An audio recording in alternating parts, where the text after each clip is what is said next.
እጁ ላይ ስለት ካለ ማንም ደፍሮ አይጠጋው። ማንቲስ ይባላል።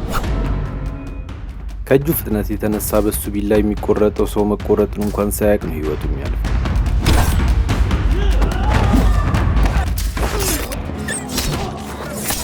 ይህ ችሎታው በጣም ታዋቂና ተፈላጊ አድርጎታል። ማንቲስ የሚሰራው ኤምኬ ኢንዱስትሪስ ሲሆን ካምፓኒው ላዩን የቴክኖሎጂ ካምፓኒ ነኝ ቢልም ውስጡን ግን የቅጥር ነፍሰ ገዳዮች ስብስብ ነው። ከፍተኛ ገንዘብ እየተቀበሉ ሰው በመግደል ከተማውን ተቆጣጥረውታል። ይህ ካምፓኒ ግን ለቅጥረኞቹ ነፍሰ ገዳዮች የማይጣሱ ህጎችን አውጥቶላቸዋል። እነዚህን ህጎች ያላከበረ ነፍሰ ገዳይ ከፍተኛ ቅጣት ይጠብቀዋል። የመጀመሪያው ህጋቸው ሰዎችን ማስወገድ የሚችሉት ካምፓኒው ሲፈቅድላቸው ብቻ፣ በራሳቸው ፍቃድ አንድም ነፍስ ማጥፋት አይችሉም። ሁለተኛው ህግ በምንም ተአምር ለአቅመ አዳም ያልደረሱ ልጆችን መግደል ሲሆን፣ ሶስተኛው ደግሞ ከማንኛውም የካምፓኒ ሰራተኛ ጋር የፍቅር ግንኙነት መጀመር ነበር። ኤምኬ ኢንዱስትሪ በእነዚህ ህጎች እየተመራ ብዛት ያላቸው አደገኛ ነፍሰ ገዳዮችን በስሩ ይዟል። አንዳቸውም ግን የማንቲስን ያህል ውጤታማ አልነበሩ።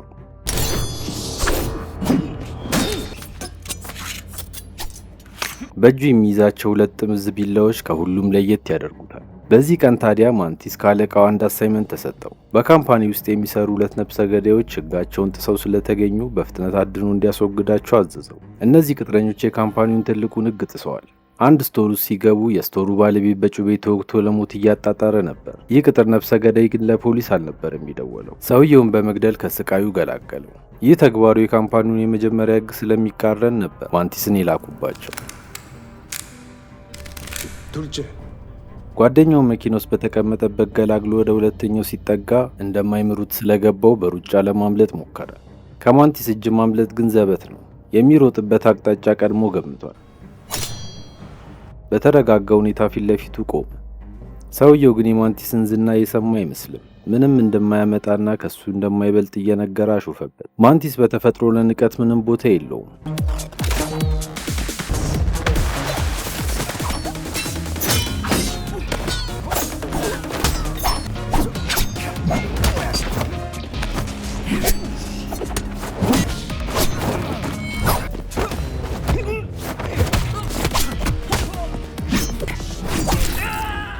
መቁጠር በሚከብድ ሁኔታ ቆራርጦ ሲቋጨው ደቂቃ አልፈጀበትም።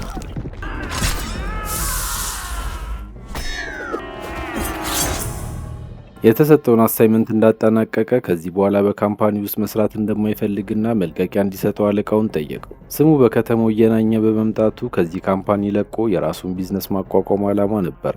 አለቃውም ጥያቄውን ያለምንም ክርክር ነበር የተቀበለው። በሱ ቦታም ተክታ ልትሰራላቸው የምትችል ጃዬ የተባለችውን የቅርብ ጓደኛውን ስልክ ሰጥቶት ስለነበር አለቃው ደስተኛ ሆኖ ነው ያሰናበተው። ከአንድ ዓመት በኋላ ማንቲስ ለረፍት ከሄደበት ሀገር ተመለሰ። የሰማውን ዜና ግን ማመን አልቻለም። ኤምኬ ኢንዱስትሪ ውስጥ ያስቀጠራት ጓደኛው ደውላ ትልቁን ዜና ቀበለችው። ኢንዱስትሪው ከባድ ኪሳራ ውስጥ ገብቶ ተዘግቷል። አለቃቸውን ቦክሱን በተባለ ተቀናቃኛቸው እጅ ህይወቱ አልፏል። የኤምኬ ኢንዱስትሪ መዘጋት እንደሱ አይነት ካምፓኒዎች ከፍተኛ ፉክክር ውስጥ ከተታቸው። ታዋቂውንና አደገኛውን ማንቲስን ለመቅደር ግብግብ ውስጥ ገቡ። በሌላ በኩል ጃይ እና ዳኮ ማንቲስ ወደ ሀገር መምጣቱን ሲሰሙ ምግብ ሰርተው በጉጉት እየጠበቁት ይገኛሉ። ጃይ የኤምኬ ተዘግቶ ስራዋን ካጣች በኋላ ከዳኮ ጋር በግልጽ መስራት ጀምረዋል። ቢሮአቸው ምቹ ቤት ነበረች። ማንቲስ በመጨረሻ ቤት ውስጥ ሲገኝ በደስታ ተቀበሉት። ከዛም የቀሩትን ጓደኞቻቸውን ለማግኘት ከጃይ ጋር አቅራቢያው ወደሚገኝ ባር ተጓዙ። ከጃይ ውጪ 3 ጓደኞች አሉት። ሱሚን፣ ቡምባይ እና ዶንግ ይባላሉ። ትንሽ ከተዝናኑ በኋላ አዲስ የቅጥር ነፍሰ ገዳይ ካምፓኒ ለመመስረት እንዳቀዱ ነገሩት። እሱም ይህንን እቅዳቸውን ተቀብሎ አብሯቸው ከሰራ ታዋቂ በመሆኑ በአጭር ጊዜ ከተማዋ እንደሚቆጣጠሩና ትርፋማ እንደሚሆኑ አረጋገጠላቸው። ቡምባይ ግን ሌላ ሀሳብ አቀረበ።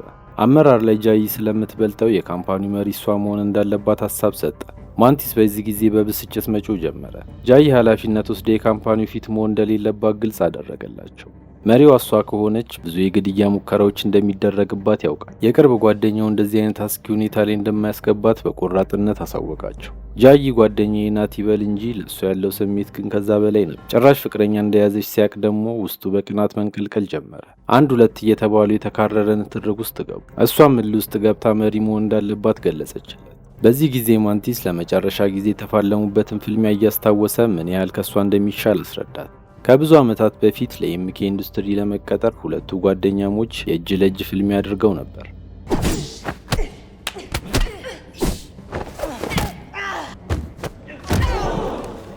ጃይ የእጅ ለእጅ ፍልሚያውን ብታሸንፍም ስለቶች ላይ ግን ማንቲስ 3 እጥፍ ፈጣን ስለነበረ እሷ ወድቃ እሱ ተመረጠ። ይህ ክስተት ለሁለቱም መጥፎ ትዝታ ነበረው። ንዴታቸው እየበረደ ከመጣ በኋላ አንድ ነገር ላይ ወሰኑ። ኤምኬ ኢንዱስትሪ በድጋሚ እንዲያንሰራራ ማድረግና መሪዎቹ እነሱ እንዲሆኑ። ይህንን ማድረግ አቅም ያለውን አንድ ሰው ያውቃል። በሚቀጥለውም ቀን በጠዋት ተነስቶ ወደዚህ ሰው ቤት አመራ። ዶክ ይባላል። ማንቲስ እዚህ ደረጃ እንዲደርስ የማያውቀውን ሁሉ ያሰለጠነው ማስተሩ ነበር። በቤቱ እንደደረሰ ትልቅ ፓርቲ ተዘጋጅቶ ግቢው በሰዎች ተሞልቷል። ወደ ውስጥ እየገባ ባለበት ሰዓት አንድ ወጣት አገኘ። የማንቲስ አድናቂ እንደሆነና ስራውን እንደሚወድለት ገልጾ የቢዝነስ ካርዱን ሰጠው። ልጁ ቤንጃሚን ሲባል በሀገሩ የታወቀና ትርፋማ የሆነ የጌሚንግ ካምፓኒ መስርቷል። በፈለገው ሰዓት እንዲደውልለት ነግሮት ተለያዩ። በመጨረሻ አሰልጣኙን ዶክን ሲያየው ማንቲስ አሁን ካሁን ተወረወረብኝ ብሎ ነበር። ሆኖም ባልጠበቀው መልኩ አቅፎ እንኳን ደህና መጣህ አለው። ካሰለጠናቸው ተማሪዎች ሁሉ የሚኮራበት ማንቲስ ቤቱ በመገኘቱ በጣም ደስተኛ ነበር። ወደ ሳሎኑ ጋብዞ ካስገባው በኋላ ግን ያለበትን የአካል ብቃት ደረጃ ለመፈተን ሲል ማንቲስ ባልጠበቀው መልኩ ጠንካራ ምቶችን ያዘንብበት ጀመር።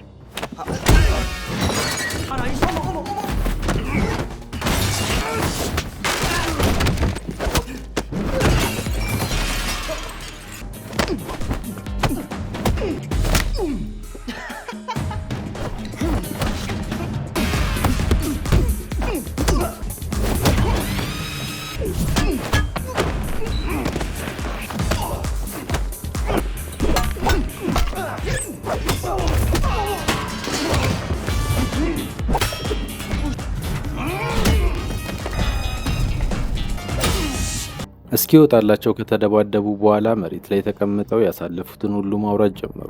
ሟቹ ሚንኪው የኤምኬ መሪ ከመሆኑ በፊት ከዶግ ጋር ምርጥ ጓደኞች ነበሩ። ካምፓኒውንም ለሁለት ለመገንባት ከወሰኑ ቀን ጀምሮ ብዙ መስዋዕትነትን ከፍለውበታል። ኢንዱስትሪ ውጤታማ ከሆነና ከተደራጀ በኋላ ግን ሁለቱ ጓደኛሞች ቁርሾ ውስጥ መግባት ጀመሩ። ዶክ ነገሩ በዚህ ከቀጠለ አንዳቸውን እንደሚገሉ ሲረዳ ለጓደኝነታቸው ሲል ካምፓኒውን ለመተው ወሰነ። አሁን ላይ ግን የጓደኛው ሚንኪው መሞት የበፊት ትዝታቸውን ሁሉ ቀስቅሶበታል። ማንቲስ በስምንት ካዳመጠው በኋላ ኤምኬ ኢንዱስትሪውን ከወደቀበት ለማንሳት እንዳሰበ አሳወቀው። ካምፓኒውን የመምራት ብቃት ያለው ዶክ በመሆኑ ቤት መዋል ትቶ ወደ ካምፓኒው እንዲመለስ ሀሳብ አቀረበ። ካምፓኒውን ከኪሳራ ለማውጣትም ቀደም ሲል የተዋወቀውን ቤንጃሚን የተባለ ባለሀብት ሼር አድርገው ቢያስገቡት ከኪሳራው እንደሚድኑ ገለጸለት። ዶክ ቤንጃሚንን ያውቀዋል። ልቡ ገንዘብ ጋር ቢሆንም ሚስጥራዊና ህገወጥ እንቅስቃሴ ይመቹታል። ጥያቄያቸውን እንደሚቀበላቸው ተስፋ አድርጓል። በዚህ ሰዓት ማንቲስ ይህንን የሚያደርግበትን ሌላኛውን ምክንያቱን አሳወቀው። ጓደኛው ጃይ እሷን በካምፓኒ ውስጥ እንድትሰራ ይፈልጋል። ዶክ ግን በዚህ ደስተኛ አልነበረም። ጃይ ለኤምኬ ብቁ እንዳልሆነች አስረዳው። ስለት ላይ ደካማ መሆኗ ትልቅ ችግር ነበር። ማንቲስን ታዋቂ ያደረገው ሁለት ስለት ይዞ በኩል ሁኔታ መጠቀም በመቻሉ መሆኑን አስታወሰው። ከአሰልጣኙ ጋር ተለያይቶ ወደ ጃይ ሲመለስ የስለት ቴክኒኳን ለማሻሻል ራሷን እያሰለጠነች ነበር ያገኛት።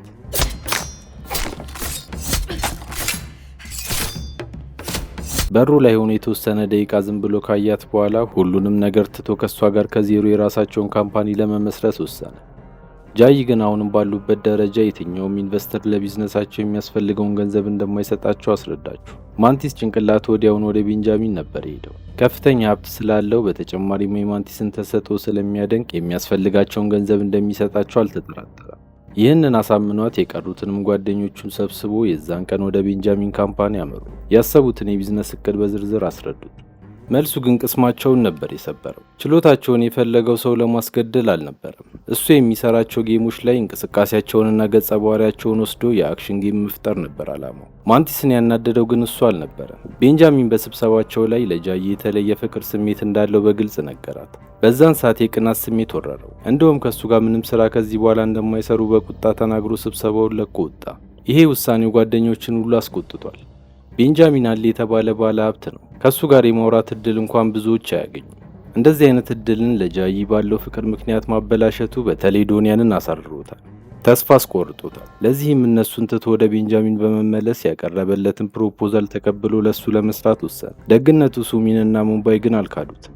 የዛን ቀን ምሽት ማንቲስ ለቢዝነሳቸው እድሜ ልኩን ያጠራቀመውን ገንዘብ አውጥቶ ለጃይ ያስረከበ። ቁርጠኝነቱንም ለማሳወቅ የሚወደውንና በርካታ ገንዘብ ያወጣበትን መኪና ለመሸጥ እንደወሰነ ገለጸላት። ጃይ በጣም ደነገጠች።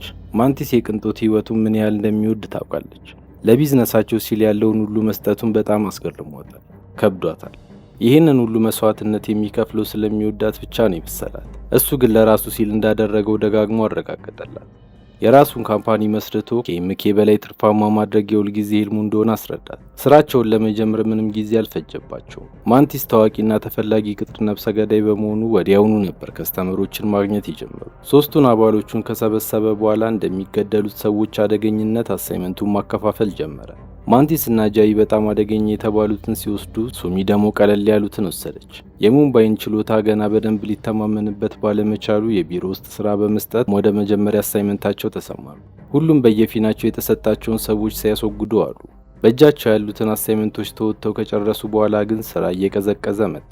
እንዳሰቡትም ደንበኞቻቸው እየበዙ አልሄዱ። በዚህ ከቀጠሉ በቅርቡ ካምፓኒያቸው እንደሚሞት ሲገባው አሰልጣኙ ዶክ ጋር ያለውን ግንኙነት ተጠቅሞ ተጨማሪ አሳይመንቶችን እንዲሰጠው ጠየቀው።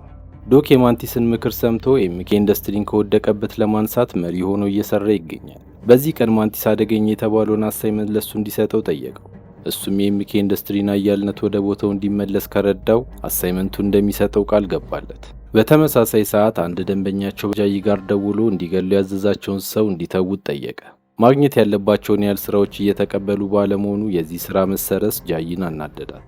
ከፍተኛ ጭንቀት ውስጥ መግባቷን የተመለከተው ሙምባይም ማንቲስ ላይ ያለውን ተቃውሞ በግልጽ ተናገረ። ለሱ አሳይመንት ስለማይሰጠው ተናዷል። አሳይመንቶቹን የሚያከፋፍልበት መንገድም አስፈላጊ እንዳልሆነና ለጃይ እየሰጣት ያለው አላስፈላጊ ትኩረት ለቢዝነሱ ጥሩ እንዳልሆነ በንዴት ተናገረ። የዛን ቀን ማንቲስ ከሄደበት ሲመለስ ጠብቃ ለብቻው ልታዋራው ዞር አሉ። ሚሽኖቹን ሲያከፋፍል በኩል ሁኔታ ሳያዳላና ለእሷ የተለየ እንክብካቤ ሲያደርግ እንዲያከፋፍል መከረችው። ምክሯን ግን እንደጠበቀችው አልተቀበሉም። እንደውም ባላሰበችበት በኩል ነገሩን ጠምዝዞ መቆጣት ጀመረ። ሌሎቹ መቼም የሱን ያህል ኃላፊነት ሊሰማቸው እንደማይችል አስረግጦ ነገራት። እሷም አልተመለሰችም። በስራዋና በችሎቷ ስለማይተማመንባት እንጂ ስለሚወዳት እንዳልሆነ ቀለል ያሉ ሚሽኖችን የሚሰጣት በብሽቀት ነገረችው። በዚህ ሰዓት ማንቲስ የውስጡን አውጥቶ ተናገረ። በሱ ምክንያት እንደሆነ እዚህ ደረጃ የደረሱትና ያለሱ ምንም እንዳልሆኑና የትም እንደማይደርሱ በግልጽ ነገራት። ይሄ ንግግሩ ጃይን በጣም ነበር ያስከፋት። እድሜ ልኳን የምታውቀው ማንቲስ አልመስል አላት። እሱም ከዚህ ንግግሩ በኋላ ወዲያውኑ ወደ አሰልጣኙ ቤት ነበር ሄደው። የዛን ጊዜ ማንቲስና ጃይ በኤምኬ ለመቀጠር ሲወዳደሩ ለምን ጃይን እንደጣሏት ትክክለኛ ምክንያቱን እንዲያስረዳው ጠየቀው።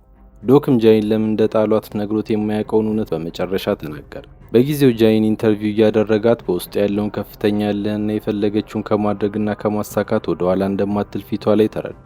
ሁሌም የበላይ ለመሆን መታገሏ እንደማይቀር ሲገባው መቼም ቢሆን በቢላ ጸብ ከማንቲስ ልትበልጥ እንደማትችልና ማንቲስ ሁሌም ቢሆን የበላዩ እንደሚሆን እየተናገረ አበሸቃት። እሷን በላ አይኗ ቀልቶ ስለት ተሰጥቷቸው የፍልሚያ መድረክ እንዲያዘጋጁላትና ማንቲስን አሸንፋ እንደምታሳያቸው ማለች። ዶክ ግን ማንቲስን ሊያጣው የማይፈልገው ተማሪው በመሆኑ መድረኩን እንደማያዘጋጅላት ግልጹን ነገራት። እምቢን በጭራሽ መቀበል የማትችለው ጃይም ዶክ ላይ ተወረወረችበት። የዛን ቀን የጃይን እውነተኛ ማንነት ተመለከተ። ራሱን ነበር በእሷ ውስጥ የተመለከተ። ምንም ነገር ከማድረግ የማትመለስ ነፍሰ ገዳይ። ምንም ያህል ቢደበድባትም ከወደቀችበት እየተነሳች ማጥቃቷን አላቆመችም። የመጨረሻው ምት ካሳረፈባት በኋላ እሱ ባለፈው መንገድ አልፋ እሱ የተሰቃየውን ስቃይ እንዳትሰቃይ ከማንቲስ እንድትርቅ መክሮ ሸኛል። ዶክ ለማንቲስ ይህንን ታሪክ እየነገረው፣ ጃይ ደግሞ አሳይመንቷን በተሳካ ሁኔታ አጠናካ ማንቲስን እየጠበቀችው ትገኛለች። ሆኖም ቤት ውስጥ ብቻዋን አልነበረችም። ብዛት ያላቸው ቅጥር ነፍሰ ገዳዮች ከበዋታል። እሷም ኮሽታ እንደሰማች ፈጠነችባት።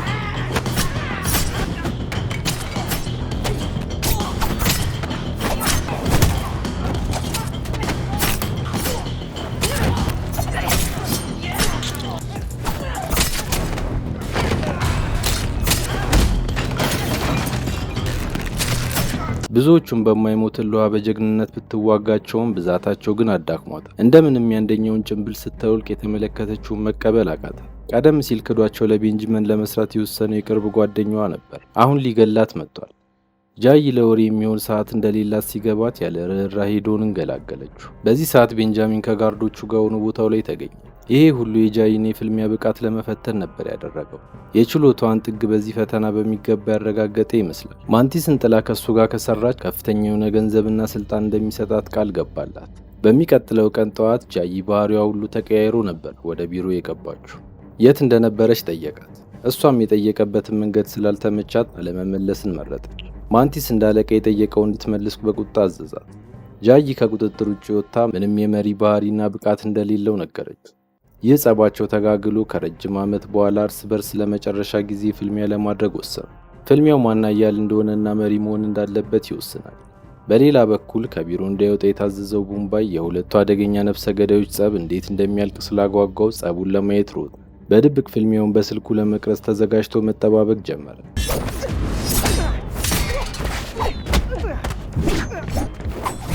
የፍልሚያው መጨረሻ አስደናቂ ነበር። ጃይ በፍጥነት ከማንቲስ በልጣ የቢላውን ንጉሥ ማረከችው። እሱም በመጨረሻ በመሃላቸው ምንም አይነት ቂም እንዳይኖር ስለፈለገ እጁን ዘረጋላት። ጃይ ግን አልተቀበለችው።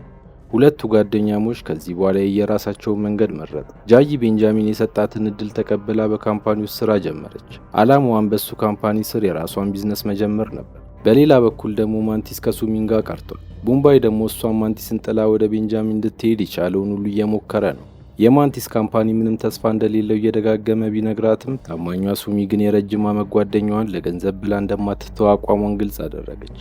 ማንቲስ ለእነሱና ለካምፓኒያቸው ያለውን ሁሉ ሰጥቶ በድህነት ሲኖር፣ እነሱ ግን ነገሮች ሲከብዱ ጥሎ መሄድን በመምረጣቸው በጣም እንዳዘነችባቸው ነግራ ሸኘችው። ማንቲስም ተመሳሳይ ፈተና ውስጥ ነበር። አሰልጣኙ ዶክ ወደ ኤምኬ እንዲመለስና ከሱ ጋር እንዲሰራ እያስጨነቀው ይገኛል። ነገር ግን የሱሚ ታማኝነት ተስፋ ስለሰጠው ጥያቄውን ውድቅ አድርጎ ደንበኞችን በመሰብሰብ ተጠመደ። አሁን አሳይመንቶችን ከሱሚ ጋር ነው የሚሰራው። ከባባድ ሚሽኖችን እየሰጣት የፍልሚያ ብቃቷን ማሻሻል ጀመረ።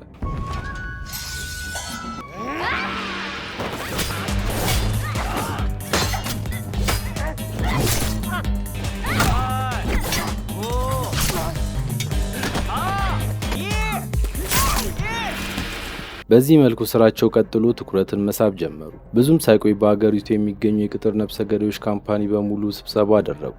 የማንቲስም ቡድን ተገኝቷል። ሁሉም ስሙንና ዝናውን ቢያውቁም አሁን ባለበት ሁኔታ ግን ንቀውታል። ካምፓኒ ውስጥ ሁለት ሰዎች ብቻ እንደሚሰሩ ሲያዩ እየሳቁ ተስፋ ሊያስቆርጡት ብዙዎች ሞክረዋል። ማንቲስ ግን ፍንክች አላለም። ንግግራቸውን ከምንም አልቆጠረው። ሆኖም ጃይ ከቤንጃሚን መኪና ስትወጣ ሲያያት በቆመበት ደርቆ ቀረ።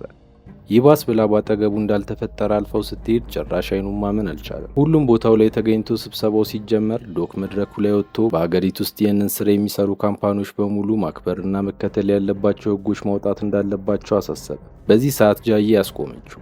የሚናገረው እንዲያሳጥር መክረው መድረኩን ተቀበለችው። ኤምኬ ኢንዱስትሪ እነዚህን ሕጎች አውጥቶ ሰራተኞቻቸውን የመቅጣት ስልጣን ከዚህ በኋላ መሰጠት እንደሌለበትና ኤምኬ ኢንዱስትሪ ሀያል እንዲሆን መፍቀድ እንደሌለባቸው ተናገረች። ይህ ትልቅ ክርክር አስነሳ። በዚህ ሰዓት ማንቲስ በድምጽ ብልጫ እንዲወሰን ሀሳብ አቀረበ። ነገር ግን ማንም ደፍሮ ኤምኬ ኢንዱስትሪ መቃወም አልቻለም። ጃይም ጥያቄዋ ህጎቹ እንዲቀሩ ሳይሆን ኤምኬ ኢንዱስትሪ ህግን ማውጣትና ማስፈጸም ስልጣን እንዳይሰጠው መሆኑን ደጋግማ አስረዳች።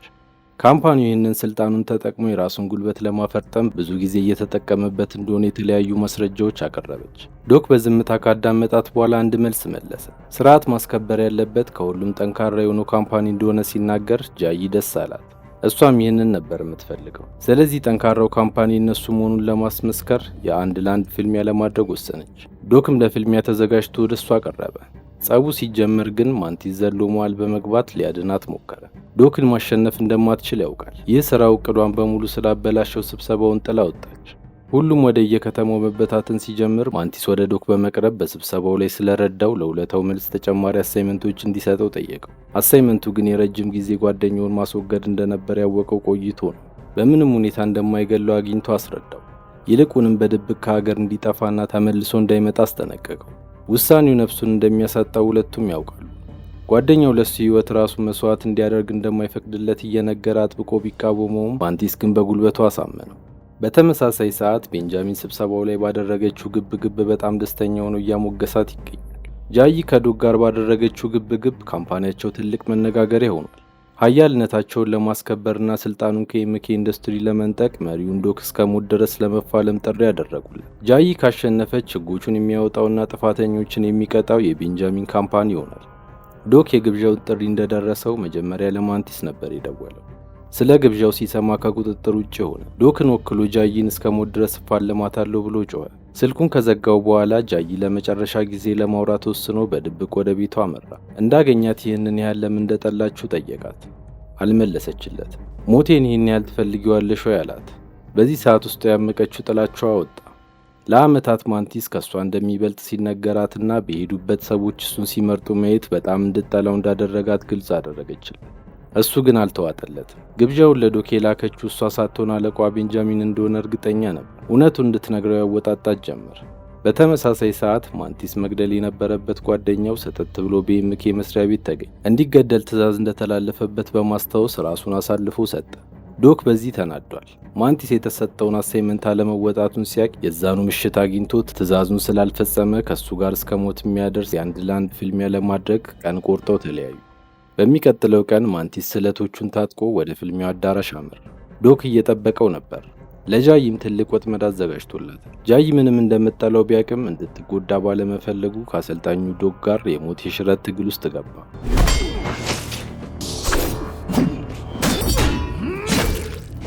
ለደቂቃዎች ከተፋለሙ በኋላ ጃይ ደረሰችባቸው። ዶክ ድክመቷን ስለሚያውቅ በቃላቶች ያበሽቃት ጀመር። እሷም ሰይፏን ስባ ሶስቱም ተፋልመው አሸናፊው ስልጣን እንደሚወስድ ነግራቸው ጸቡ ተጀመረ። ማንቲስ የአሰልጣኙን ጉልበት ስለሚያውቀው ጃይ እንዳትጎዳ ብዙ ምቶችን ተከላክሎላት።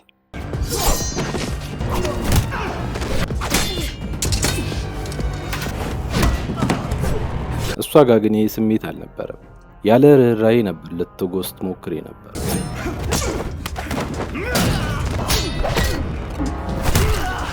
ከአስጨናቂ ፍልሚያ በኋላ ዶክ ማንቲስን ዘረሩ። ጃይን እጁ አስገባት። ምንም አማራጭ አልነበራት። እስከ ወዲያኛው ሊሸኛት ተቃረበ። ማንቲስ ስትገደል ማየት ስላልፈቀደ ከሱ ጋር ሲተናነቅ አጋጣሚውን ተጠቅማ ባላት ጉልበት ሁሉ ሰነዘረች። ሆኖም ጫፉን መንካት አልቻለች። ዶክ አሁንም ጥሏት ሊገላት ቀረበ። በዚህ ጊዜ ነበር ማንቲስ ያለውን ሁሉ አቅም ተጠቅሞ ለመጨረሻ ጊዜ ተፋለሙ።